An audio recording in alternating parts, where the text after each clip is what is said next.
एक बार की बात है, एक छोटे से शहर में एक परिवार रहता था जिसमें रमेश और उसकी माँ बेहद खुशी से जीवन व्यतीत कर रहे थे। रमेश ऑटो चलाता था और उससे जो भी आमदनी होती थी माँ बेटे खुशी खुशी उससे गुजारा करते थे। एक दिन उसकी मौसी रमेश के घर आई। उसने रमेश की माँ से रमेश की शादी के बारे में बात की, जिसे सुनकर माँ बहुत खुश हो गई। अब रमेश के लिए एक अच्छी लड़की की तलाश शुरू होती है। कुछ ही दिनों में रमेश की मौसी को रूपा नाम की एक लड़की मिली जो देखने में बेहद खूबसूरत थी। रमेश को भी रूपा बहुत पसंद आई और दोनों ने शादी कर ली। शादी के बाद कुछ दिन बेहद खुशी से बीते,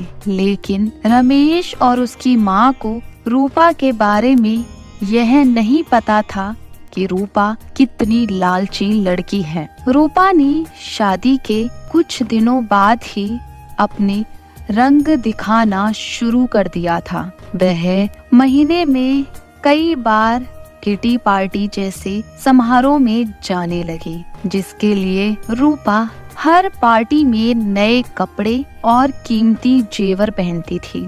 जब रूपा के नए गहने और कपड़े खत्म हो जाते थे, तब रूपा अपने पति की कमाई से नए कपड़े और गहने खरीद लेती थी, जिससे रमेश के घर में झगड़ा शुरू हो गया था। कई बार ऐसा होता कि महीने का राशन लाने के लिए जो भी पैसे होते थे, उन पैसों से रूपा अपने लिए कपड़े और गहने खरीद लेती थी। एक दिन रमेश ने कहा, रूपा, अपने नए कपड़े और गहने खरीदने में इतना पैसा बर्बाद करने की क्या जरूरत है? आपको सोचना चाहिए कि आपके पति की इतनी कमाई नहीं है कि आप एक महीने में 10 बार किटी पार्टी में जाने के लिए नए नए आभूषण खरीद कर खर्च कर सके। यह सुनकर रूपा गुस्से से लाल हो गई और रमेश से कहने लगी, तुम हमेशा मुझसे कहते रहते हो, कभी भी तुम ज्यादा कमाने के बारे में नहीं सोचते। यदि तुम ज्यादा ऑटो रिक्शा चलाते तो ज्यादा कमाई होती और आज हम आराम से नए नए कपड़े पहन सकते। यह कहकर रूपा अपनी सास के पास जाती है और कहती है, माँ जी, जो गहने आपके पास हैं मुझे दे दो, मैं इन्हें पहनकर पार्टी में जाऊंगी।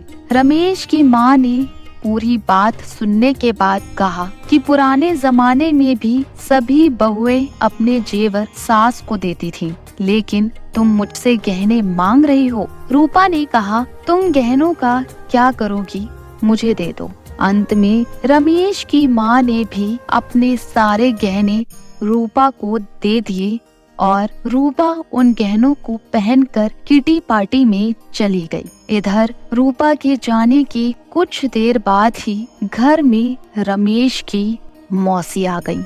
उसने रमेश की माँ से रूपा के बारे में पूछा तो माँ ने रूपा के बारे में सारी बातें बताई। यह सुनकर मौसी ने रूपा को सबक सिखाने की सोची।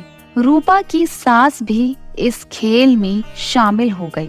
रमेश की चाची घर का सारा राशन और सामान अपने घर ले गई और थोड़ी देर में अपने सारे गहने और नए कपड़े ले आई। गहने और कपड़े लाकर उन चीजों को घर की अलमारी में और कुछ को रसोई में रख दिया और अपने घर जाने लगी। जाते समय रूपा की सास से कहा कि जब रूपा घर आएगी तो यह जेवर देखकर वह तुमसे कुछ पूछेगी, तुम उसका अच्छे से उत्तर देना। उसके कुछ ही समय बाद रूपा किटी पार्टी से घर आई और अपनी अलमारी में सभी नए गहने देखकर बहुत खुश हुई।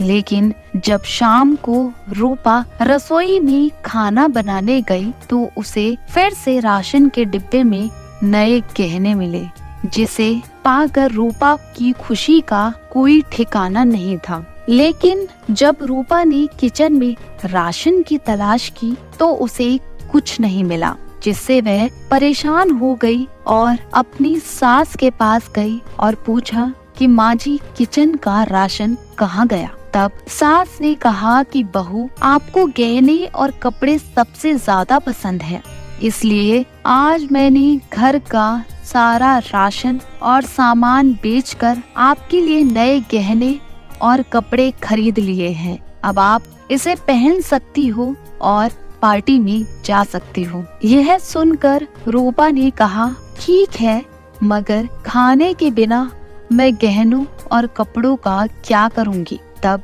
सास ने फिर से जवाब दिया, अब खाना खाने की क्या जरूरत, तुम्हें अपनी सबसे प्यारी चीज मिल गई है, तुम्हें इसमें खुशी होनी चाहिए।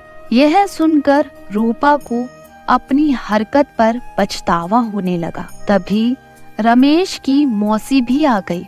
उन्होंने यह भी कहा कि सब मैंने आपको समझाने के लिए किया है कि केवल नए कपड़े और आभूषण जरूरी नहीं है, इसके अलावा दुनिया में भी बहुत कुछ होता है, और अगर आपको नए गहने और कपड़े पहनने का इतना शौक है तो आप खुद क्यों नहीं कमाते और उन पैसों से ये सारी चीजें खरीद लेते।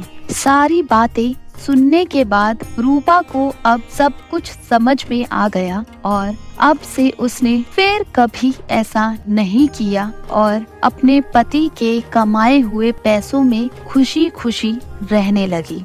अगर आपको हमारी कहानी अच्छी लगी तो इसे लाइक और शेयर जरूर करें, साथ ही चैनल को सब्सक्राइब करना ना भूलें।